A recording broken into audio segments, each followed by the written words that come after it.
Well, the Fed's tightening plan may be spooking markets, but Main Street may be finally getting a little bit of relief as gas and home prices come off the summer boil. And one beneficiary of rate hikes and increased consumer confidence, regional banks. This year, WaFd, Washington Federal, has seen income from loan interest rise 6.6%. And despite rising rates, loan demand remains strong, with new loan originations up 18% year over year this past June. And Wall Street is taking notice. Regional banks outperforming both big banks and the broader market in 2022. With us now, Brent Beardall, President and CEO of Washington Federal, or WaFd. How are you, Brent? Good to see you. I'm doing very well, Tyler. Thanks for having me on. Let's talk about two areas that I think are particularly sensitive right now. One would be mortgage loan growth. What are you seeing there? And then commercial real estate. What are you seeing there? Yeah, there is no question that the Fed's actions are having an impact, right? We have seen, as I think was announced earlier today, the mortgage rate on the 30-year fixed rate mortgage all the way up to 6.75%. That's more than double what it was a year ago. So demand has just plummeted. For us, our applications are down over 50%, and I think that's better than the industry in totality. What about commercial real estate? What is the demand like there? Yeah, commercial real estate, the demand seems almost unquenchable. Clearly, the increasing cost of financing are having an impact, but the reality is the majority of commercial real estate is housing related, whether that be multifamily housing, whether that be retirement homes, so forth. And we're still seeing in our markets 95% occupancy on multifamily and year over year rent growth of about 15%. So even though financing costs are going up, it's harder for these deals to pencil for the sponsor. We're still seeing sponsors wanting to move ahead.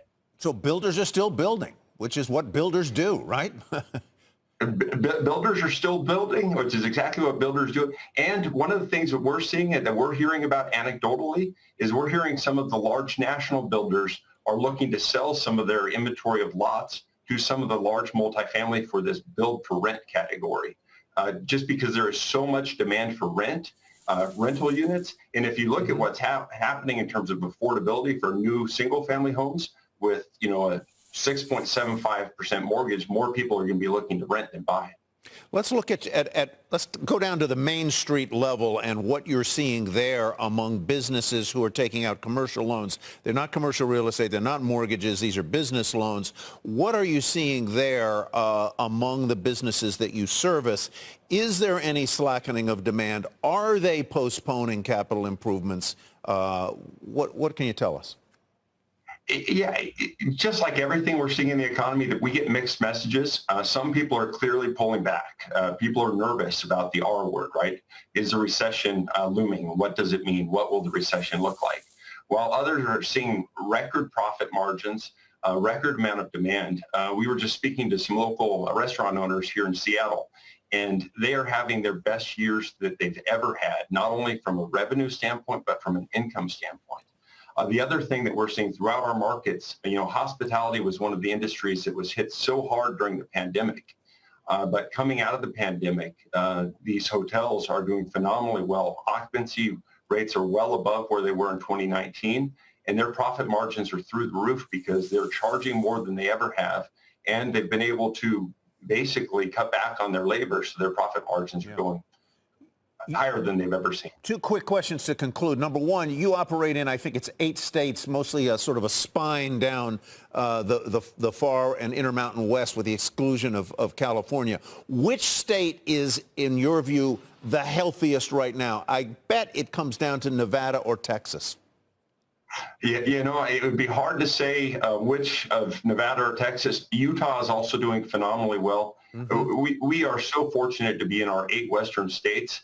You look where people want to live, it's basically our 8 western states. We're seeing net immigration. We have seen it, and I believe we will continue to see it. The majority of these state governments have been very pro-business. They've taken the pandemic seriously, but they've said we are not going to close down, and you've seen it in the economic vitality of those states. There probably isn't a city in America that has seen greater real estate price increases than Seattle over the past 2 decades, let's say.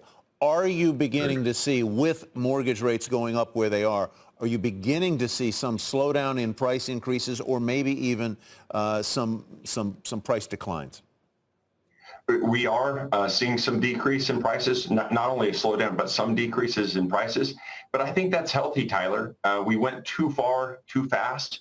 And, you know, if we end up with a 5, 10, or 15% decrease in prices, I think that's okay. As you pointed out on the intro, that's good for consumers. One of the things that people don't fully comprehend is the amount of cash sitting in bank accounts for both businesses and consumers. Going into the pandemic, there was, I think, $13 trillion sitting in deposits on U.S. banks. Today, that number's $18 trillion in deposits. So I think as you see some softening in some of these asset classes, you know, for residential real estate, I think you'll see buyers swoop in. All right, Brent, good to see you as always. Brent Beardall of WaFd. Thank you. We thank you. Appreciate you having me. You bet.